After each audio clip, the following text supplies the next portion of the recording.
Olá, como é bom estar com você, ser recebida por você na sua salinha, numa tarde gostosa como essa, onde nós podemos trazer assuntos super interessantes que sempre vêm contribuir com os nossos conhecimentos e com a ressignificação que precisamos fazer sempre.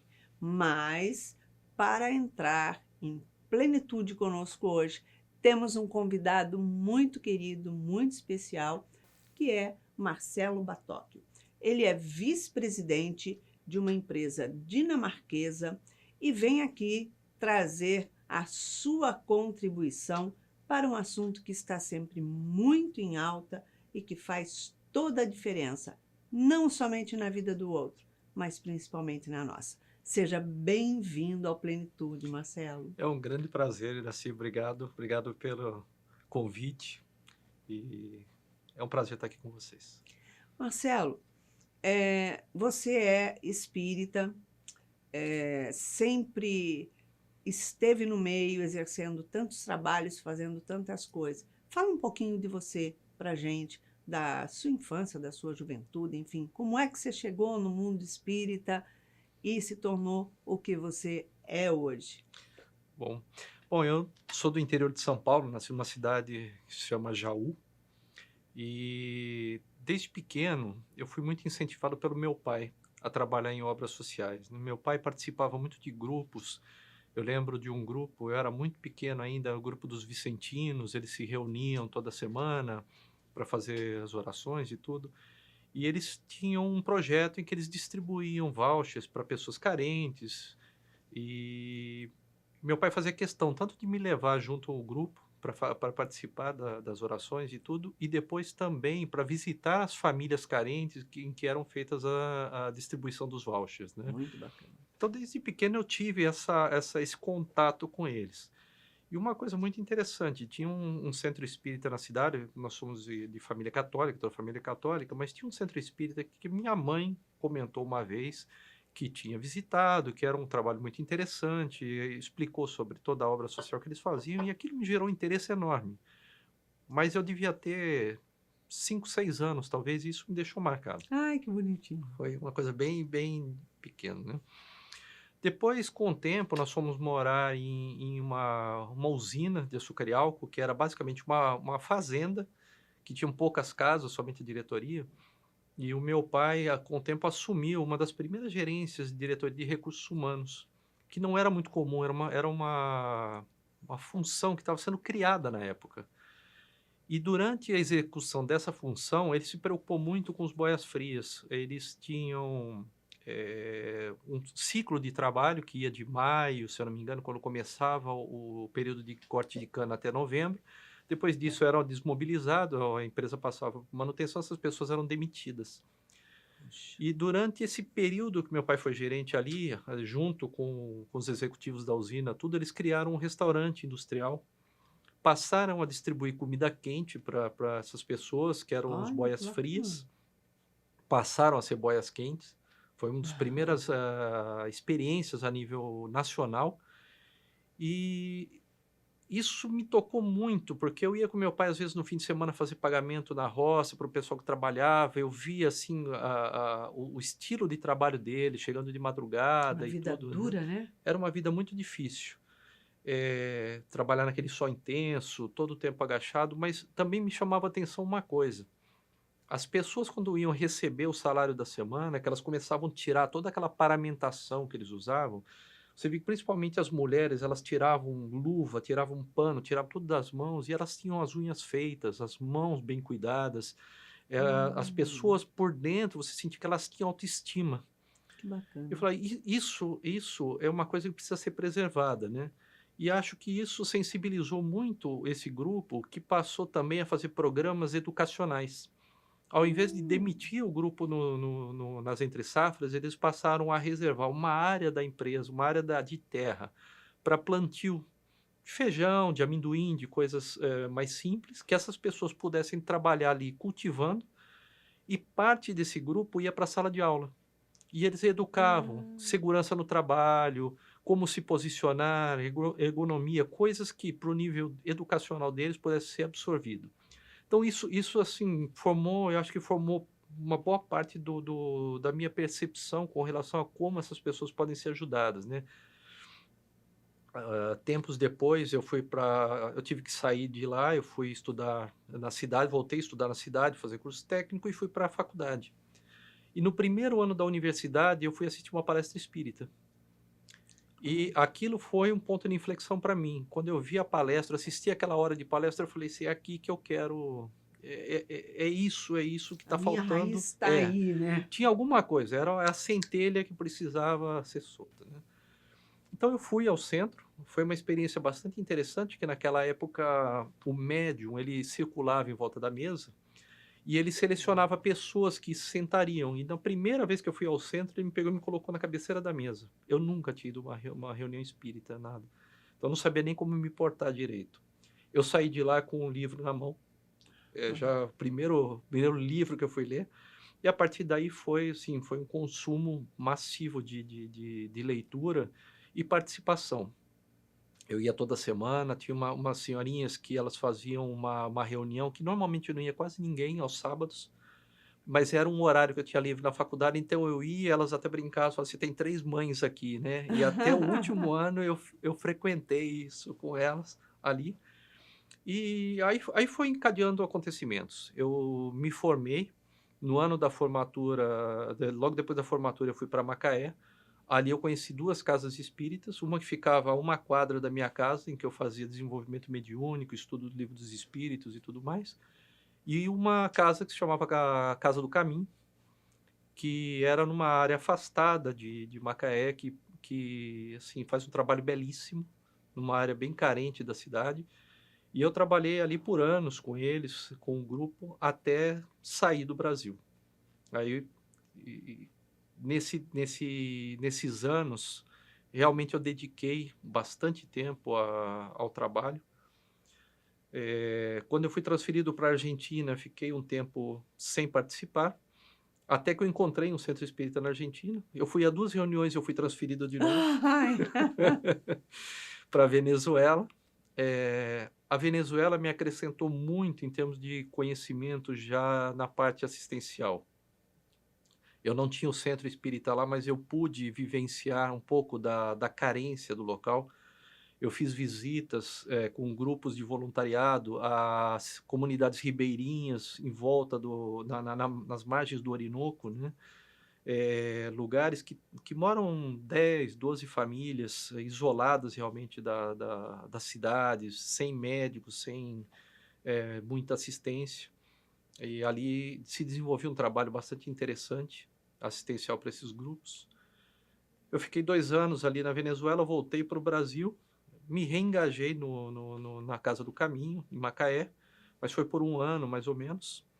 E, quando eu fui transferido para o Rio, depois desse ano, eu fiquei um tempo sem uma casa para poder Ficou um acompanhar. tempo sem teto. Eu estava me sentindo É, órfão. é. Eu falo, quando a gente está sem uma casa espírita que nos acolhe, sem estar presente, frequentando, eu acho que a gente está sem teto. É. Está buscando, né? E faz falta, faz falta. A gente sente no íntimo, a gente sente que parece que tem um vazio, tem alguma coisa que não está funcionando, porque o acolhimento, o estudo, a gente poder compartilhar daquilo que sabe, daquilo que aprende, eu acho que todo o clima da casa espírita, ele acolhe muito a gente, e isso traz uma paz de espírito diferente, a gente tem outro ânimo, outra sensação, ou dá outra atenção às coisas que acontecem com a gente, né. A gente aprende a olhar a vida com num outro ângulo Sim, diferenciado, né, das sim. outras pessoas. E uma experiência muito interessante nesse retorno, né, que eu falo que é o retorno ao lar. Eh, eu numa das palestras que eu fiz, na minha cidade, quando eu voltei, normalmente eu vou 2 vezes por ano para visitar a família, e a médium que abriu as portas para mim do centro, que me convidou para fazer a primeira palestra, eu fui descobrir que ela era uma das pessoas que eu e meu pai assistíamos quando eu era criança. E ela Olha! era uma criança e recebia, os vouchers e tudo desse trabalho assistencial. Então você vê que Olha as só. vidas se reencontram, né? A Sim. gente, nada acontece por acaso, a gente tem realmente esse laço com as pessoas que você pode por um tempo se separar, isso pode ser distanciado, mas nunca diluído, né? O Uhum. retorno ali, encontrar essa pessoa numa situação que a gente volta para trabalhar junto nessa seara da caridade é uma coisa assim muito gratificante para a gente. Com certeza, né, é uma emoção muito grande que, você está olhando ali que o movimento que você fez, eh, trouxe exemplos e deu frutos, Uhum, porque hoje ela está nessa prática, né. exato. Quando a gente fala de serviço voluntário, a gente fala assim, né: "Olha, é necessário fazer um serviço voluntário", mas as pessoas geralmente dizem assim: "Ai, eu queria muito, mas eu não tenho tempo".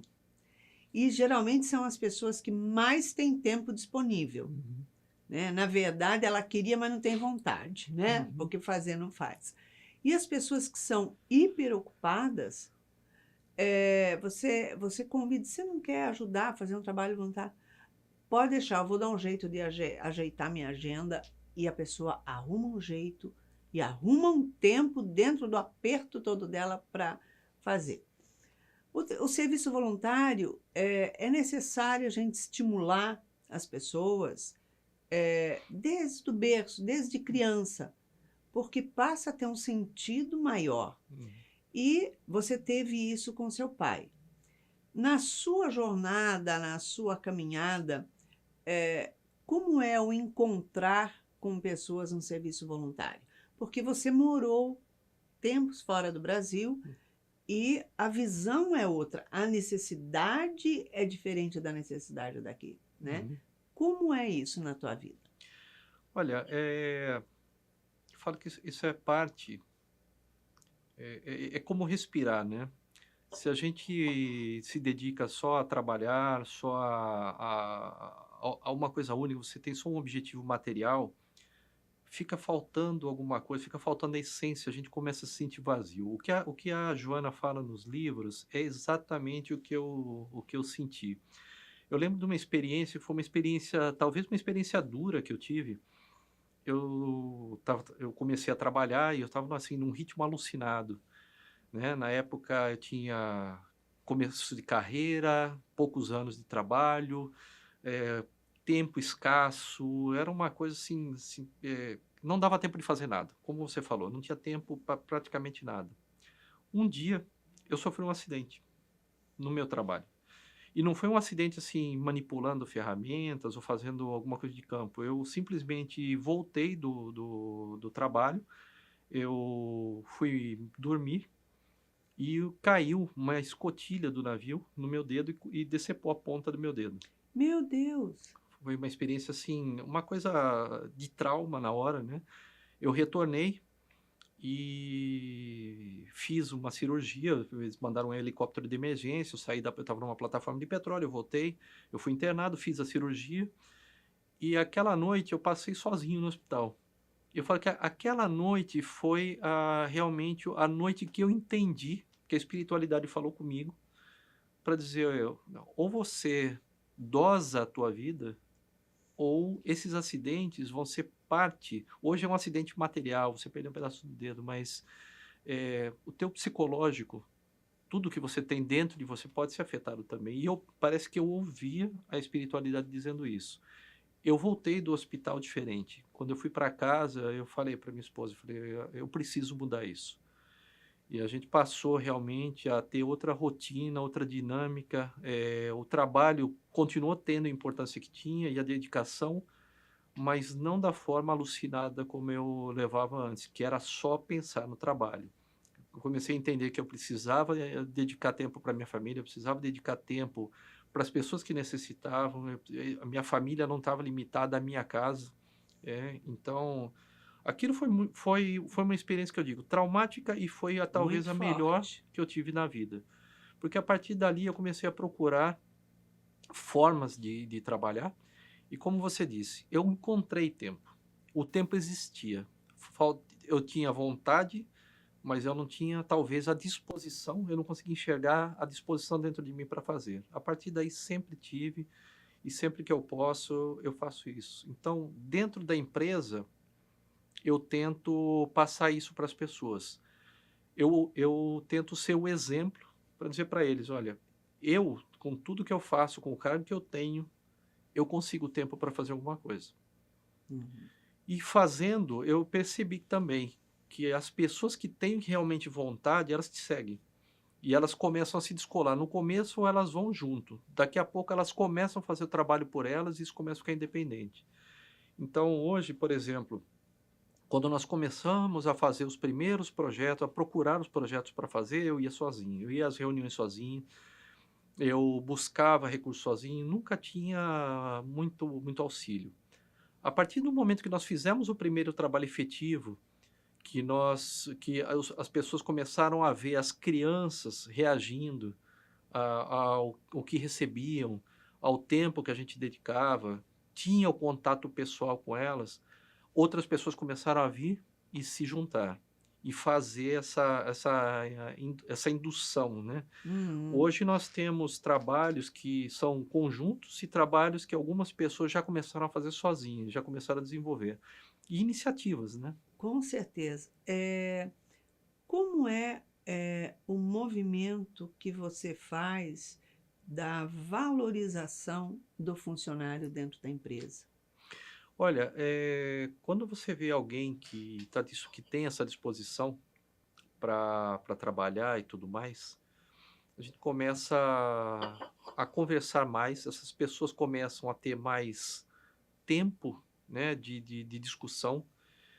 A gente sente que essa pessoa se sente motivada, eles começam a ter mais atitude e eles começam a sentir que eles ganham mais importância dentro do próprio trabalho que fazem. Então é um movimento natural.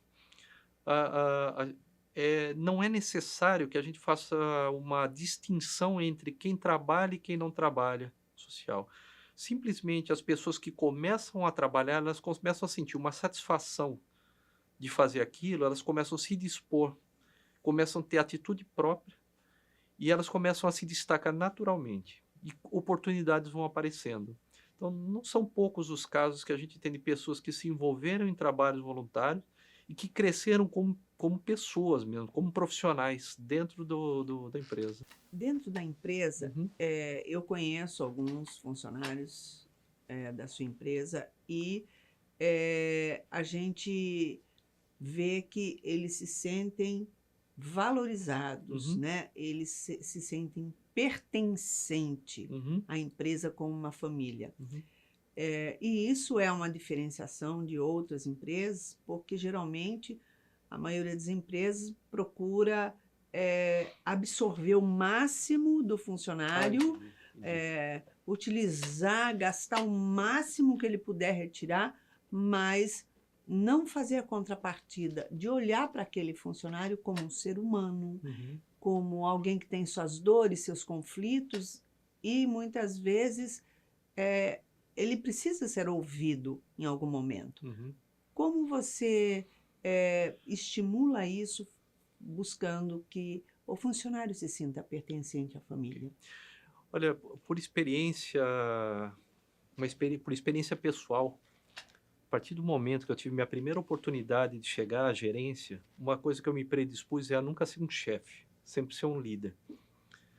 Como líder, a gente busca, ninguém é perfeito, a gente comete erros, mas a gente busca incentivar as pessoas a tomar atitudes, a ter proatividade.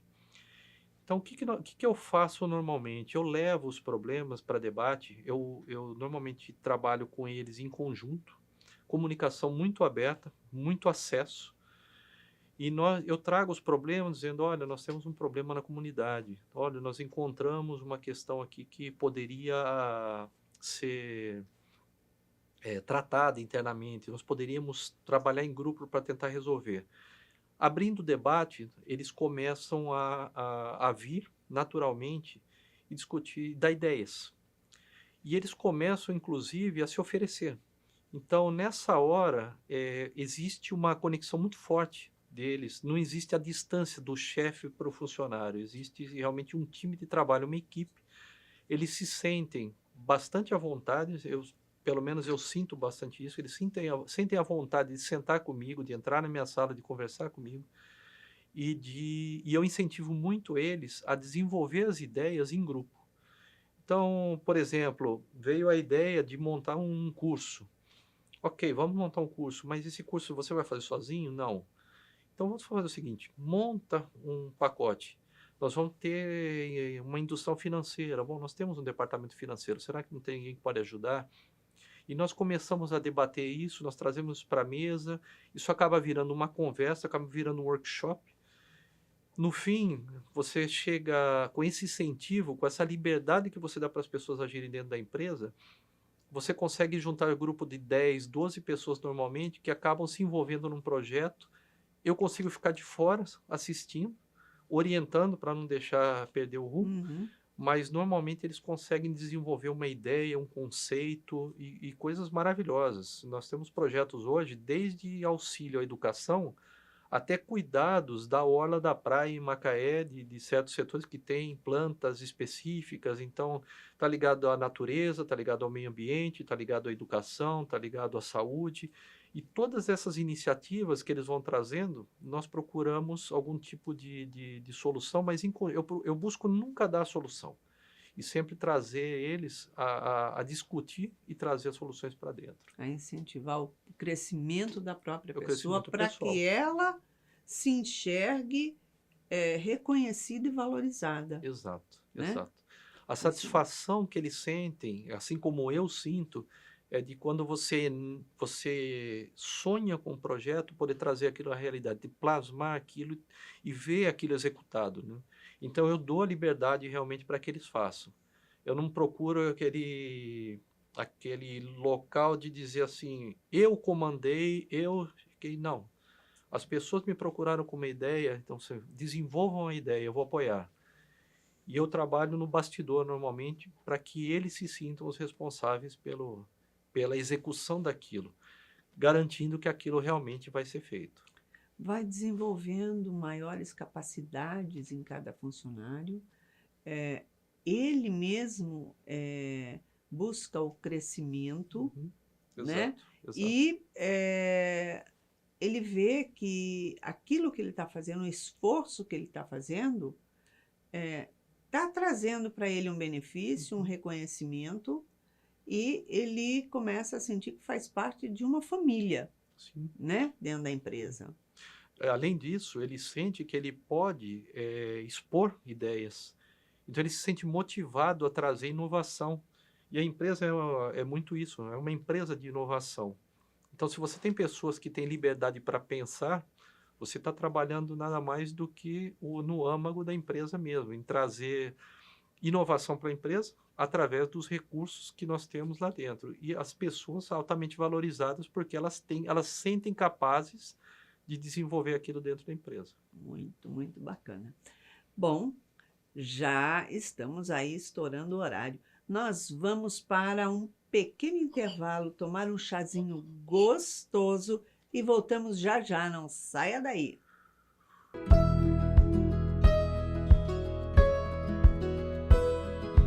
Programa Plenitude, com Iraci Campos.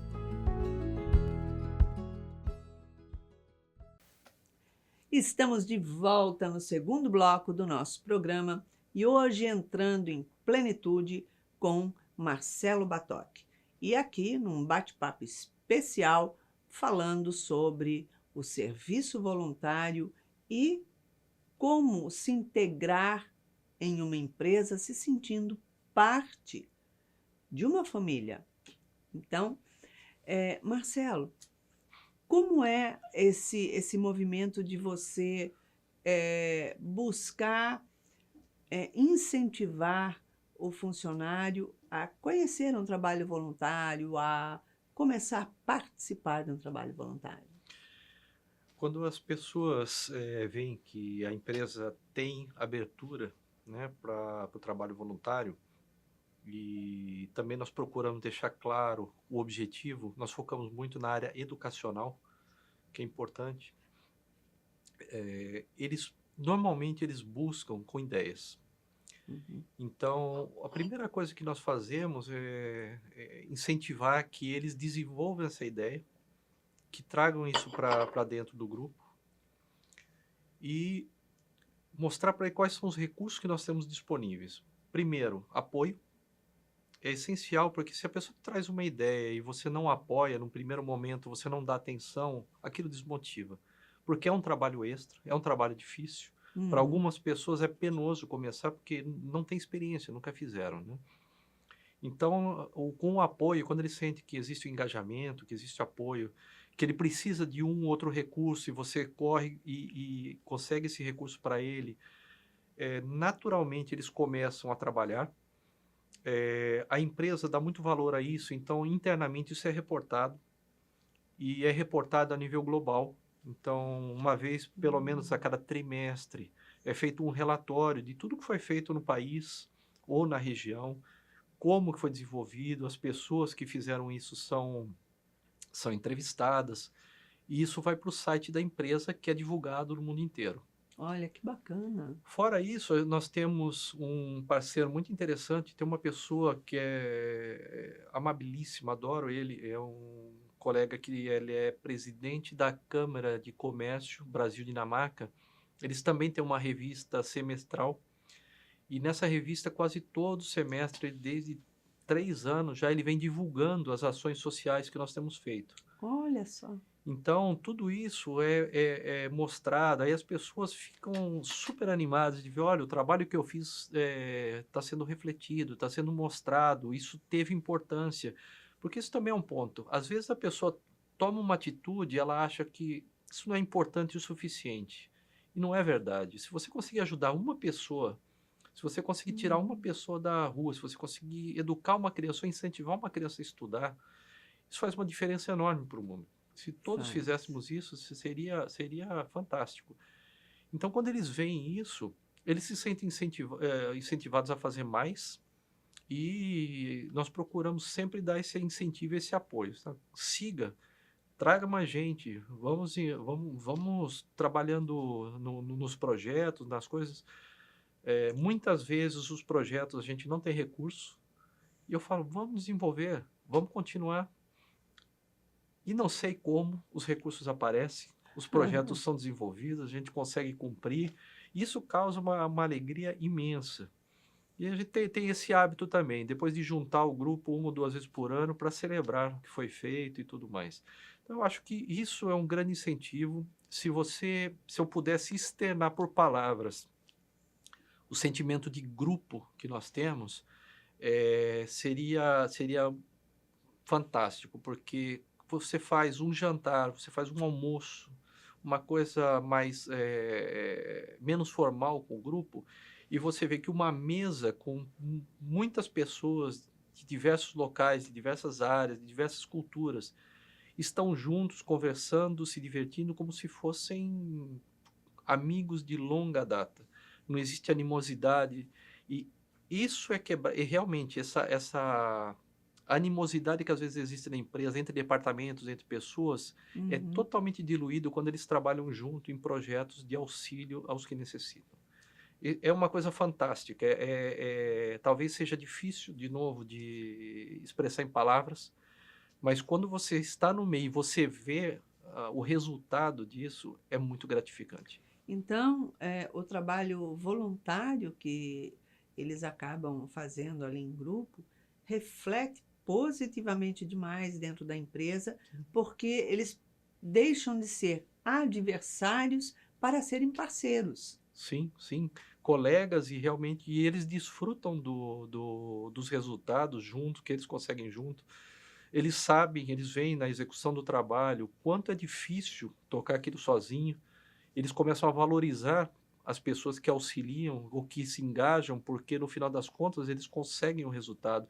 Eles deixam de olhar para eles como resultado e eles começam a olhar para as pessoas que eles estão ajudando como resultado. Então, você projetar isso para fora e ver assim, eu estou fazendo alguma coisa que está gerando valor,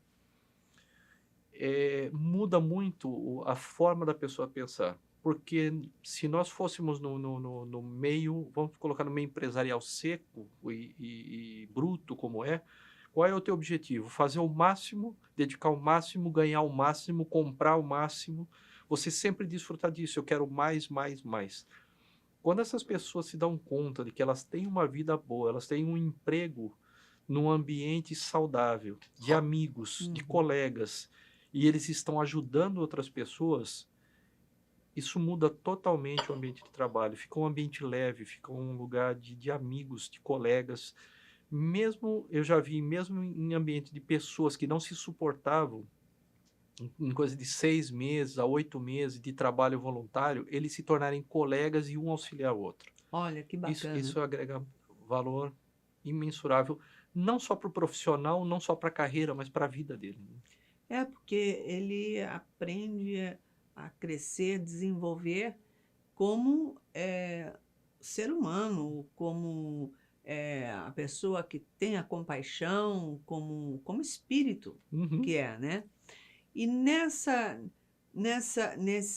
relação toda, a bandeira da religião, ela tem algum peso ou é completamente indiferente?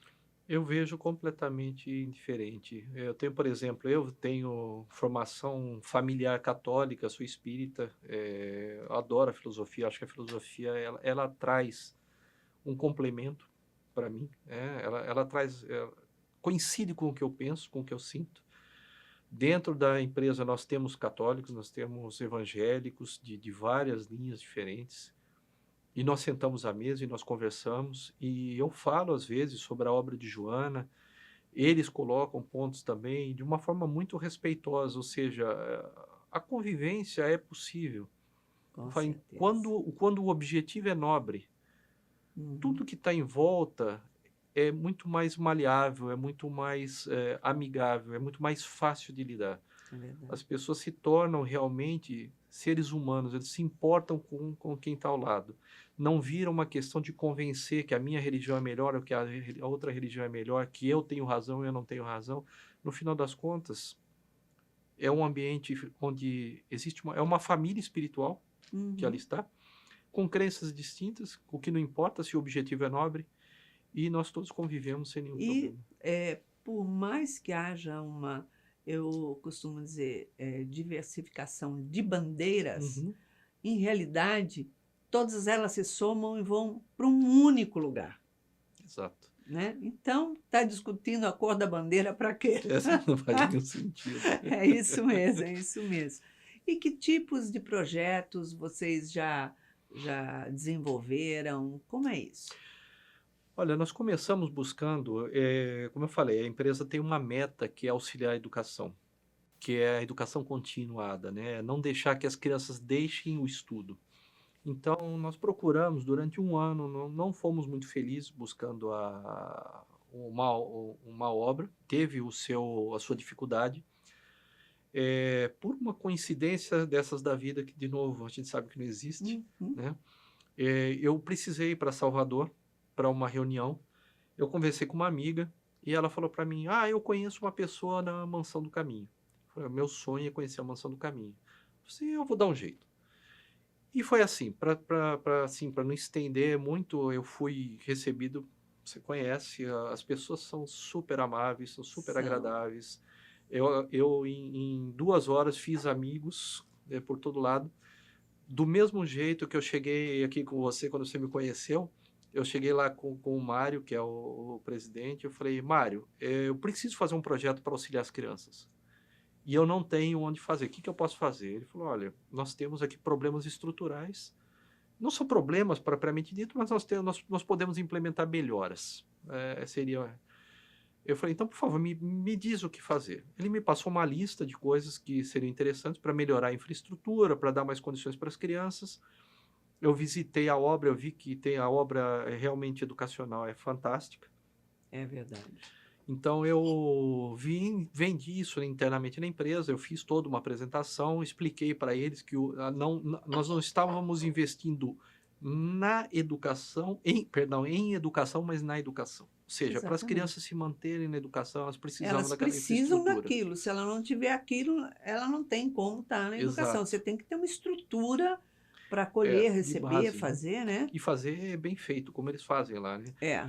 Então, foi aprovado, nós conseguimos, nós fizemos a doação de alguns equipamentos, algumas coisas ainda estão em implementação, é um trabalho lindo. E aí, um dia conversando com o Mário, com o Divaldo, eu falei para eles, perguntaram, eu falei, olha, no Rio, sinceramente, eu já fui a uma ou duas casas espírita, mas tem aquele negócio, a gente não deu liga, né? Tem É, coisa que eu falo, a gente afina a nossa sensibilidade com a espiritualidade. A 2 passos. Aí o resto uhum, rola, né? exatamente. E aí, por coincidência, aquela noite foi uma noite muito especial para mim. Eu fui assistir a palestra do Divaldo. O Divaldo ficou lá 1 hora autografando os livros e tudo. E quando ele foi subir no palco, ele olhou para mim e ele fez assim, vem. Eu falei, eu? Ele falou, você sobe. Eu, tá bom. Eu subi, quem sou eu para falar não, né? Subi no palco, ele sentei do lado dele e ele fez uma palestra linda, Como sempre ele fala, a gente maravilhosa, né? A viaja. gente sai de lá extasiado. E nessa palestra ele falou sobre uma oportunidade, uma experiência que ele teve na Índia, em que ele deu um livro de presente para uma criança. Esse livro levou essa criança a tomar uma atitude que ela acabou sendo alfabetizada graças a esse livro que ele deu de presente, e ele se tornou advogado, e hoje ele, na Europa, hoje ele cuida de meninas que são abusadas, que são vendidas para turismo sexual e tudo mais, né? Então, assim, um grande lutador da causa. Então, no final ele me fez assim, eu estou oferecendo isso para você hoje. E eu entendi que ali tinha uma mensagem, não era um elogio, era uma mensagem. Então, falando assim, olha, eu dei um livro, eu mudei a vida dessa pessoa. Você tem condições de dar um livro para outra criança ou alguma coisa para outra criança que pode trazer algum benefício. E no final, conversando com ele, ele falou para mim assim, você conhece a Iraci? Eu falei assim, não conheço a Iraci. Eu falei assim, então ele olhou para o Mário e falou, você tem o telefone da Iraci ou do Clóvis? Tem. E aí ele mandou um WhatsApp dali do palco mesmo para vocês. Foi quando eu vim para cá e conheci vocês. E eu assisti a primeira palestra aqui, eu falei, tá, é isso, é aqui. Eu realmente, eu sou fascinado pela educação, sempre fui. Eu tenho um objetivo realmente de desenvolver uma obra, seja como for, seja com quem for, mais como trabalhador do que como líder, uma coisa, eu gostaria de ser parte de uma obra de incentivo à educação. Né? Eu falo que o Divaldo diz que tem um sonho, que é montar uma universidade onde as pessoas aprendam sobre a vida, a verdade, né? Sobre a serem seres humanos. É. E aquele dia foi aquele dia que parece que ele ligou a luz, mas é exatamente o que eu sinto. Então eu sei, eu pus como objetivo, se vai ter ou não, se eu vou fazer ou se eu vou de alguma forma auxiliar, não importa, eu quero estar no meio de alguma coisa para trazer alguma coisa desse tipo para cá. E aí você me apresentou o Instituto Mãos Unidas, eu falei, não existe coincidência realmente, vamos lá, a gente... eu falei, meu objetivo ainda é me engajar muito mais e auxiliar no que for possível, e quem sabe, com o tempo, ter mais tempo e trabalhar mais realmente educando as crianças lá. Eu gostaria muito no futuro, num futuro próximo, não muito longe, me engajar no trabalho e ser parte dos trabalhadores da casa também. Tenha Esperemos. certeza que já é. É só a gente acertar aí o seu horário dentro da disponibilidade para ver onde você se encaixa ali, porque criança não Não falta. falta. E é um trabalho que a gente realiza é prioridade, é a educação. Uhum. Porque através da educação ela vai aprender a moral, ela vai aprender a ética, ela vai aprender o amor, e tudo que ela crescer na vida dela é consequência do que ela aprendeu na educação. Outra coisa que eu costumo dizer, a gente não muda os pais. Impossível.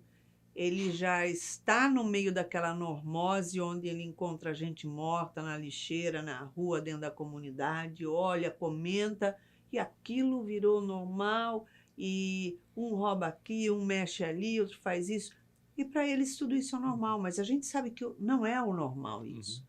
Então, quando a gente investe na criança, na educação, e ela passa um tempo na escola e o restante do tempo num instituto, volta para casa à noite, ela teve ali o aprendizado da época, da ética, da moral, do amor, de tudo. E aí ela é que vai mudar os pais, porque ela vai começar a cobrar a postura dos pais, porque ela já está tendo uma postura Sim. diferente. Então, aí que a gente muda a humanidade, né? Eu costumo dizer que nos próximos 150 anos eu não quero nascer aqui, de volta de jeito nenhum, porque essa turma que está aí com a cabeça toda no avesso, eles ainda vão estar aqui. Então tem que haver uma reforma nesses 150 anos, aí eu quero voltar. Mas é muito importante. E como é que você passa isso para os seus filhos? Como que é a relação desse trabalho na vida dos seus filhos? Olha, Iraci, essa é uma parte muito agradável realmente da minha vida. Eu fui agraciado com 2 filhos que são 2 pérolas realmente, né? Eles viram e entenderam o sacrifício que nós fizemos no começo, principalmente no começo de carreira, que eu precisei dedicar muito tempo ao trabalho para poder educá-los, para poder dar a vida que eles precisavam. Nós fomos para fora do país. Meu filho mais velho, ele tinha 6 anos. Ele tinha acabado de ser alfabetizado em português. Ele chegou na Argentina e ele foi para alfabetização de novo. Ele voltou um ano para ser alfabetizado em espanhol e inglês. Cara, Era meio dia em espanhol, meio dia em inglês. E eu usei basicamente a experiência que eu tive dos meus pais, porque eu até um certo ponto da minha vida, era uma cidade pequena, foi factível estudar até o 4º ano em escola particular. A partir daí, meu pai não pôde mais. E ele falou para mim, você vai para a pública. E eu fui para a pública. E foi um choque enorme, porque eu tinha, assim, eu era tímido. Eu tinha estudado todo o tempo com a mesma turma, era o mesmo grupo de colegas, era o meu grupinho, né? uhum. E ali eu perdi isso. Eu tive que encarar. E o dia que eu lembro que eu cheguei na porta da escola, minha mãe me colocou no carro, eu olhei para a escola assim, eu lembro que eu quis chorar. Eu tinha 11 anos, 12 anos, para 12 anos. Ela falou para mim assim, filho, não vai ser a primeira vez. Você vai ter que lutar. Se você quer ser alguém na vida, depende de você. Né? Você não está abandonado, você está trocando de escola. Tá bom, saí do carro, fui, encarei, estudei 6 meses, porque eu mudei no meio do ano, eu mudei, fui 6 meses naquela escola, depois nós mudamos de cidade, eu estudei 3 anos, depois eu voltei para a cidade para fazer curso técnico, mais 3 anos, depois eu fui para a faculdade, e meu pai sempre falava para mim, sempre foi o conselho máximo, se eu pudesse identificar dos conselhos que meu pai deu. Ele falava assim, a única coisa que não vou roubar de você é que você aprender. E é o que eu posso te dar, a educação. Então, aproveita. E eu fiz a mesma coisa com meus filhos. Quando nós fomos, eles foram para a Argentina e eles estudaram, eles foram para a Venezuela, trocaram de escola, de grupo, voltaram para o Brasil e se adaptaram. Tudo teve o seu sacrifício, o seu tempo de adaptação, mas hoje eles são cidadãos do mundo. Eles não se abalam. Eles sabem que as mudanças ocorrem, que percalços acontecem. Eu nunca tive que acordar nenhum deles de manhã para ir para a escola, fosse de madrugada, fosse de manhã. Um já se formou, o outro está na faculdade, e eles têm, assim, imensa responsabilidade. Eu sempre falei para eles, se você tiver moral e ética, for responsável, o resto vem. As coisas acontecem. E é o exemplo de família, é o que eu aprendi do meu pai, da minha mãe, e é o que eu passei para eles. Mas ponto. A educação, ela não pode ser negligenciada em nenhum momento da vida. É verdade.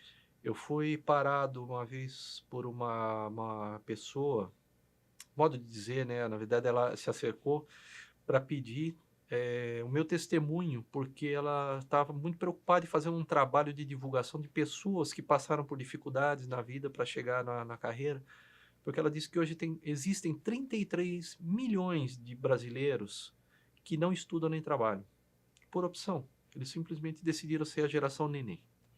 É. É um número muito expressivo de pessoas que estão jogando fora a vida, né? Se eu pudesse, eu tenho paixão por estudar e por isso eu acho que eu valorizo tanto a educação. Se eu pudesse continuar estudando, eu continuaria. Eu acabei de fazer um curso de pós-graduação há pouco tempo e fiz para poder conversar com meu filho que fazia medicina. Eu queria conversar com ele, eu sou engenheiro.